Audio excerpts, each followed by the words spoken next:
ಜಾಗತಿಕ ರಾಜಕೀಯದಲ್ಲಿ ಈಗ ಭಾರತದ ನಡೆ ಏನು ಎಂಬುದರ ಮೇಲೆ ಇಡೀ ಜಗತ್ತಿನ ಕಣ್ಣು ನೆಟ್ಟಿದೆ. ಪ್ರಧಾನಿ ನರೇಂದ್ರ ಮೋದಿ ಅವರು ಇಸ್ರೇಲ್ಗೆ ಭೇಟಿ ನೀಡಿದ್ದು, ಮೋದಿಗೆ ಇಸ್ರೇಲ್ ಪ್ರಧಾನಿ ಬೆಂಜಮಿನ್ ನೇತನ್ಯಾಹು ಅದ್ದೂರಿ ಸ್ವಾಗತವನ್ನು ನೀಡಿದ್ದಾರೆ. ಈ ಭೇಟಿಯನ್ನ ಭಾರತ ಹಾಗೂ ಇಸ್ರೇಲ್ ಮಾತ್ರವಲ್ಲದೆ ಇಡೀ ವಿಶ್ವವೇ ಕುತೂಹಲದಿಂದ ನೋಡ್ತಾ ಇದೆ. ಅದರಲ್ಲೂ ನಮ್ಮ ನೆರೆಯ ಪಾಕಿಸ್ತಾನವಂತೂ ಯಾಕಪ್ಪ ಮೋದಿ ಇಸ್ರೇಲ್ಗೆ ಹೋದ್ರು ಅಂತ ಆತಂಕದಿಂದ ಕನವರಿಸುತ್ತಿದೆ. ಮೋದಿ ಬರುವುದಕ್ಕೂ ಮುಂಚೆಯೇ ಇಸ್ರೇಲ್ ಪ್ರಧಾನಿ ಬೆಂಜಮಿನ್ ನೇತನ್ಯಾಹುರವರು ಒಂದು ದೊಡ್ಡ ಘೋಷಣೆ ಮಾಡಿದ್ದರು. ಹೆಕ್ಸಗನ್ ಅಲಿಯಸ್ ಷಡ್ಭುಜಾಕೃತಿಯ ಮೈತ್ರಿಕೂಟವನ್ನು ರಚಿಸುವುದಾಗಿ ನೇತನ್ಯಾಹು ಹೇಳಿದ್ದರು. ಮಧ್ಯಪ್ರಾಚ್ಯದಲ್ಲಿ ಅಶಾಂತಿ ತಾಂಡವವಾಡುತ್ತಿರುವಾಗಲೇ ಇಸ್ರೇಲ್ ಹೊಸ ಒಕ್ಕೂಟ ರಚನೆಗೆ ಕರೆ ನೀಡಿದೆ. ಅದರಲ್ಲೂ ಆ ಹೊಸ ಒಕ್ಕೂಟದಲ್ಲಿ ಭಾರತದದ್ದು ಕೀ ರೋಲ್ ಅನ್ನೋದು ವಿಶೇಷ.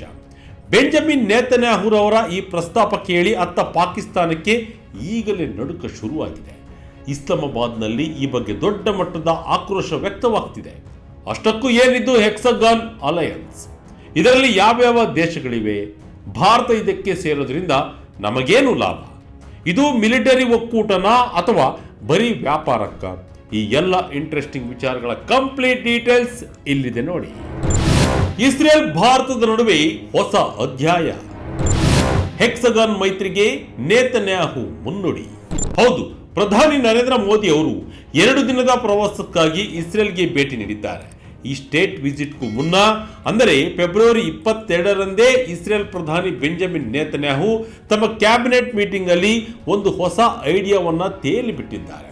ಅದೇ ಹೆಕ್ಸಗನ್ ಆಫ್ ಅಲಯನ್ಸಸ್. ಸರಳವಾಗಿ ಹೇಳಬೇಕಂದ್ರೆ 6 ಬಾಹುಗಳಿರುವ ಒಂದು ಭದ್ರತಾ ಮತ್ತು ಆರ್ಥಿಕ ಮೈತ್ರಿಕೂಟ. ನೇತನ್ಯಾಹುರವರ ಪ್ರಕಾರ ಮಧ್ಯಪ್ರಾಚ್ಯದ ಒಳಗೆ ಅಥವಾ ಸುತ್ತಮುತ್ತ ಒಂದು ಹೊಸ ವ್ಯವಸ್ಥೆಯನ್ನ ಹುಟ್ಟುಹಾಕಲು ಇಸ್ರೇಲ್ ಪ್ಲಾನ್ ಮಾಡಿದೆ.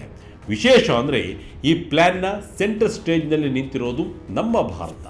ನೇತನ್ಯಾಹುರವರು ಹೆಸರಿಸಿರುವ ಪಟ್ಟಿಯಲ್ಲಿ ಭಾರತ, ಇಸ್ರೇಲ್, ಗ್ರೀಸ್, ಸೈಪ್ರಸ್ ದೇಶಗಳಿವೆ. ಇವುಗಳ ಜೊತೆಗೆ ಹೆಸರು ಹೇಳದ ಕೆಲವು ಅರಬ್ ದೇಶಗಳು, ಆಫ್ರಿಕನ್ ಮತ್ತು ಏಷ್ಯನ್ ದೇಶಗಳು ಕೂಡ ಈ ಗುಂಪಿನಲ್ಲಿ ಇರಲಿವೆ ಎಂದು ಹೇಳಲಾಗುತ್ತಿದೆ.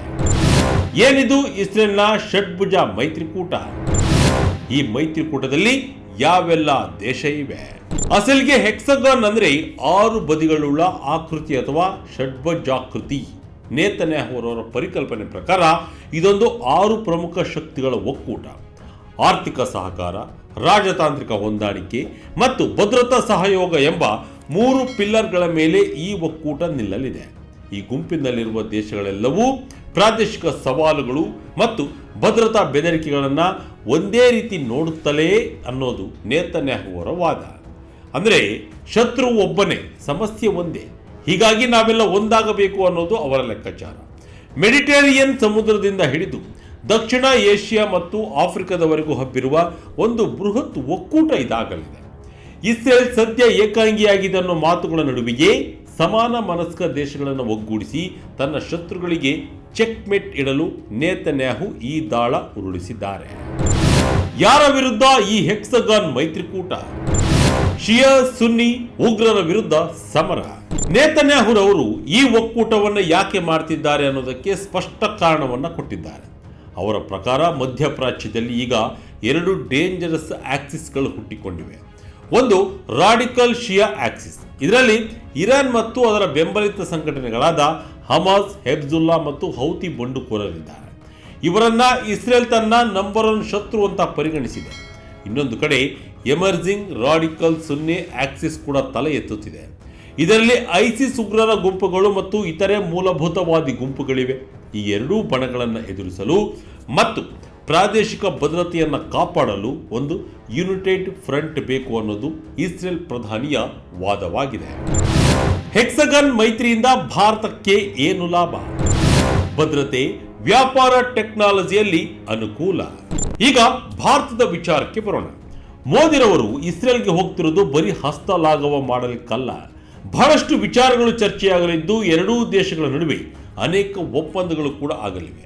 ಈ ಹೆಕ್ಸಗನ್ ಮೈತ್ರಿಕೂಟದಲ್ಲಿ ಭಾರತ ಸೇರಿದರೆ ನಮಗೆ ಸಿಗೋ ಲಾಭಗಳೇನು ಎಂಬುದನ್ನು ಗಮನಿಸಿದರೆ ಮೊದಲನೇದಾಗಿ ಭದ್ರತೆ ಬರುತ್ತದೆ. ಇಂಟೆಲಿಜೆನ್ಸ್ ಶೇರಿಂಗ್ ಅಥವಾ ಗುಪ್ತಚರ ಮಾಹಿತಿ ಹಂಚಿಕೊಳ್ಳುವಿಕೆ. ಇರಾನ್ ಬೆಂಬಲಿತ ಪ್ರಾಕ್ಸಿಗಳು ಮತ್ತು ಭಯೋತ್ಪಾದನೆ ವಿರುದ್ಧ ಹೋರಾಡಲು ಇಸ್ರೇಲ್ನ ಟೆಕ್ನಾಲಜಿ ಮತ್ತು ಗುಪ್ತಚರ ಮಾಹಿತಿ ಭಾರತಕ್ಕೆ ವರದಾನವಾಗಲಿದೆ. ಕಳೆದ ವರ್ಷದ ಇಂಡೋ ಪಾಕ್ ಘರ್ಷಣೆಯ ಸಮಯದಲ್ಲೂ ಇಸ್ರೇಲಿ ಟೆಕ್ನಾಲಜಿ ನಮಗೆ ಸಹಾಯ ಮಾಡಿತ್ತು. ಎರಡನೇದಾಗಿ ಆರ್ಥಿಕ ಸಂಪರ್ಕ ಬರುತ್ತದೆ. ಈಗಾಗಲೇ ಐಮೆಕ್ ಅಂದರೆ ಭಾರತ ಮಧ್ಯಪ್ರಾಚ್ಯ ಯುರೋಪ್ ಆರ್ಥಿಕ ಕಾರಿಡಾರ್ ಬಗ್ಗೆ ಚರ್ಚೆ ನಡೆದಿದೆ. ಯುದ್ಧದಿಂದಾಗಿ ಅದು ಸ್ವಲ್ಪ ನಿಧಾನವಾಗಿದ್ದರೂ ಈ ಹೊಸ ಮೈತ್ರಿಕೂಟದ ಮೂಲಕ ಯುರೋಪ್ಗೆ ಹೊಸ ದಾರಿ ಕಂಡುಕೊಳ್ಳಲು ಭಾರತಕ್ಕೆ ಸಹಾಯಕವಾಗಲಿದೆ. ಇನ್ನು ಮೂರನೇದಾಗಿ ಟೆಕ್ನಾಲಜಿ ಬರಲಿದೆ. AI, quantum computing, cyber security ಮತ್ತು ಕೃಷಿ ತಂತ್ರಜ್ಞಾನದಲ್ಲಿ ಇಸ್ರೇಲ್ ಜೊತೆಗಿನ ಸಹಭಾಗಿತ್ವ ಭಾರತವನ್ನ ಜಾಗತಿಕ ಮಟ್ಟದಲ್ಲಿ ಮತ್ತಷ್ಟು ಎತ್ತರಕ್ಕೆ ಕೊಂಡೊಯ್ಯಲಿದೆ. ಹೆಕ್ಸಗನ್ ಒಕ್ಕೂಟ ಮಿಲಿಟರಿ ಮೈತ್ರಿನ ಈ ಮೈತ್ರಿಕೂಟದ ಬಗ್ಗೆ ತಜ್ಞರು ಹೇಳೋದೇನು? ಆದರೆ ಇಲ್ಲೊಂದು ಮುಖ್ಯ ಪ್ರಶ್ನೆ ಬರುತ್ತದೆ. ಭಾರತ ಇಸ್ರೇಲ್ ಜೊತೆ ಸೇರಿ ಯುದ್ಧಕ್ಕೆ ಇಳಿಯುತ್ತಾ ಎಂಬ ಪ್ರಶ್ನೆಗಳು ಬರುತ್ತಿವೆ. ಇದಕ್ಕೆ ಅಂತಾರಾಷ್ಟ್ರೀಯ ತಜ್ಞರು ಹೇಳುವುದು ಏನಂದ್ರೆ, ಭಾರತ ಯಾವತ್ತೂ ಯಾವುದೇ ದೇಶದ ಜೊತೆ ಮಿಲಿಟರಿ ಅಲಯನ್ಸ್ ಅಥವಾ ಸೈನಿಕ ಮೈತ್ರಿ ಮಾಡಿಕೊಳ್ಳುವುದಿಲ್ಲ. ಅದು ಅಮೆರಿಕ ಆಗಿರಲಿ, ರಷ್ಯಾ ಆಗಿರಲಿ ಅಥವಾ ಇಸ್ರೇಲ್ ಆಗಿರಲಿ. ಭಾರತದ ವಿದೇಶಾಂಗ ನೀತಿ ಇದಕ್ಕೆ ಒಪ್ಪುವುದಿಲ್ಲ. ನಾವು ವ್ಯಾಪಾರ, ಆರ್ಥಿಕತೆ ಮತ್ತು ಭಯೋತ್ಪಾದನೆ ನಿಗ್ರಹ ವಿಚಾರದಲ್ಲಿ ಸಹಕಾರ ನೀಡುತ್ತೇವೆ ಹೊರತು ನೇರವಾಗಿ ಸೈನ್ಯವನ್ನು ಕಳುಹಿಸಿ ಯುದ್ಧ ಮಾಡುವುದಿಲ್ಲ. ಅಲ್ಲದೆ ಇರಾನ್ ಅಥವಾ ಸೌದಿ ಅರೇಬಿಯಾದಂತಹ ದೇಶಗಳನ್ನು ಟಾರ್ಗೆಟ್ ಮಾಡುವ ಯಾವುದೇ ಗುಂಪಿನಲ್ಲಿ ಗುರುತಿಸಿಕೊಳ್ಳಲು ಭಾರತ ಹಿಂದೇಟು ಹಾಕುತ್ತಿದೆ. ಹೀಗಾಗಿ ಇದೊಂದು ಸ್ಟ್ರಾಟಜಿಕ್ ಕೊಲಾಬರೇಷನ್ ಆಗಲಿದೆಯೇ ಹೊರತು ನ್ಯಾಟೋ ರೀತಿಯ ಮಿಲಿಟರಿ ಒಕ್ಕೂಟ ಆಗಿರುವುದಿಲ್ಲ ಅನ್ನೋದು ತಜ್ಞರ ಮಾತು. ನೇತನ್ಯಾಹು ಪ್ರಸ್ತಾಪದಿಂದ ಪಾಕ್ಗೆ ನಡುಕವ್ಯಾಕೆ? ಪಾಕಿಸ್ತಾನದ ಸೆನೆಟ್ನಲ್ಲಿ ನಿರ್ಣಯ ಪಾಸ್. ಇನ್ನು ನೇತನ್ಯಾಹುರವರ ಈ ಪ್ಲಾನ್ ಕೇಳಿ ಇತ್ತ ಭಾರತ ರಿಯಾಕ್ಟ್ ಮಾಡೋಕ್ಕೂ ಮುಂಚೆಯೇ ಅತ್ತ ಪಾಕಿಸ್ತಾನ ಹೌಹಾರಿದೆ. ಪಾಕಿಸ್ತಾನದ ಸೆನೆಟ್ನಲ್ಲಿ ಈ ಬಗ್ಗೆ ದೊಡ್ಡ ಚರ್ಚೆ ನಡೆದಿದೆ. ಪಿಪಿಪಿ ಸಂಸದ ಪಲ್ವಾಷಾ ಮೊಹಮ್ಮದ್ ಜೈಖಾನ್ ಮಂಡಿಸಿದ ನಿರ್ಣಯವನ್ನ ಅಲ್ಲಿನ ಸೆನೆಟ್ ಅವಿರೋಧವಾಗಿ ಪಾಸ್ ಮಾಡಿದೆ. ಪಾಕಿಸ್ತಾನದ ಪ್ರಕಾರ ಇಸ್ರೇಲ್ ಮತ್ತು ಭಾರತ ಸೇರಿಕೊಂಡು ಮಾಡುತ್ತಿರುವ ಈ ಮೈತ್ರಿಕೂಟ ಮುಸ್ಲಿಂ ಉಮ್ಮಾ ಅಂದರೆ ಮುಸ್ಲಿಂ ಸಮುದಾಯದ ವಿರುದ್ಧದ ನಡೆ. ನೇತನ್ಯಾಹುರವರು ರಾಡಿಕಲ್ ಶಿಯಾ ಆಕ್ಸಿಸ್ ವಿರುದ್ಧ ಹೋರಾಡುವ ನೆಪದಲ್ಲಿ ಮುಸ್ಲಿಂ ರಾಷ್ಟ್ರಗಳ ಒಗ್ಗಟ್ಟನ್ನು ಒಡೆಯಲು ಪ್ರಯತ್ನಿಸುತ್ತಿದ್ದಾರೆ ಅಂತ ಪಾಕಿಸ್ತಾನ ಆರೋಪಿಸಿದೆ. ಇಷ್ಟೇ ಅಲ್ಲ, ಇಸ್ರೇಲ್ ಇತ್ತೀಚೆಗೆ ಸೋಮಾಲಿಲ್ಯಾಂಡ್ ದೇಶಕ್ಕೆ ಸ್ವಾತಂತ್ರ್ಯವನ್ನ ಗುರುತಿಸಿರುವುದನ್ನು ಪಾಕಿಸ್ತಾನ ಖಂಡಿಸಿದೆ. ಒಟ್ಟಿನಲ್ಲಿ ಭಾರತ ಮತ್ತು ಇಸ್ರೇಲ್ ಹತ್ತಿರವಾಗ್ತಿರೋದು ಪಾಕಿಸ್ತಾನದ ನಿದ್ದೆಗೆಡಿಸಿದೆ ಅನ್ನೋದು ಸ್ಪಷ್ಟ. ಚೀನಾಕ್ಕೆ ಚೆಕ್ಮೇಟ್ ಕೊಟ್ರ ಮೋದಿ ನೇತನ್ಯಾಹು. ಬಿಆರ್ಐಗೆ ಪರ್ಯಾಯ ದಾರಿನ ಹೆಕ್ಸಗಾನ್. ಈ ಹೆಕ್ಸಗನ್ ಮೈತ್ರಿಕೂಟದ ಹಿಂದೆ ಚೀನಾವನ್ನ ಕಟ್ಟಿ ಹಾಕುವ ತಂತ್ರವೂ ಇದೆ ಅನ್ನೋದು ವಿಶ್ಲೇಷಕರ ಮಾತು. ಚೀನಾದ ಬೆಲ್ಟ್ ಅಂಡ್ ರೋಡ್ ಇನಿಷಿಯೇಟಿವ್ ಪರ್ಯಾಯವಾಗಿ ಭಾರತ ಮತ್ತು ಪಶ್ಚಿಮದ ದೇಶಗಳು ಹೊಸ ದಾರಿ ಹುಡುಕುತ್ತಿವೆ. ಗ್ರೀಸ್, ಸೈಪ್ರಸ್ ಮತ್ತು ಅರಬ್ ದೇಶಗಳ ಮೂಲಕ ಹಾದು ಹೋಗುವ ಈ ಹೊಸ ಒಕ್ಕೂಟ ಚೀನಾದ ಪ್ರಭಾವವಿಲ್ಲದ ವ್ಯಾಪಾರ ಮಾರ್ಗವನ್ನು ಸೃಷ್ಟಿಸಲು ಸಹಾಯ ಮಾಡಲಿದೆ. ಹಿಂದೂ ಮಹಾಸಾಗರ ಮತ್ತು ಮೆಡಿಟೇರಿಯನ್ ಸಮುದ್ರದಲ್ಲಿ ಚೀನಾದ ಪ್ರಾಬಲ್ಯವನ್ನು ತಗ್ಗಿಸಲು ಭಾರತಕ್ಕೆ ಇದೊಂದು ಬಲವಾದ ವೇದಿಕೆಯಾಗಲಿದೆ.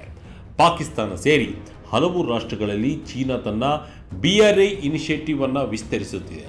ಭಾರತದ ಅಕ್ಸೈ ಚೀನ್ ಪ್ರಾಂತ್ಯದಲ್ಲಿಯೂ ಚೀನಾ ಅಕ್ರಮವಾಗಿ ಬಿಆರ್ಐ ಯೋಜನೆಯನ್ನು ಕಾರ್ಯಗತಗೊಳಿಸುತ್ತಿದೆ. ಇದಕ್ಕೆ ಭಾರತ ವಿರೋಧ ವ್ಯಕ್ತಪಡಿಸುತ್ತಲೇ ಬಂದಿದೆ.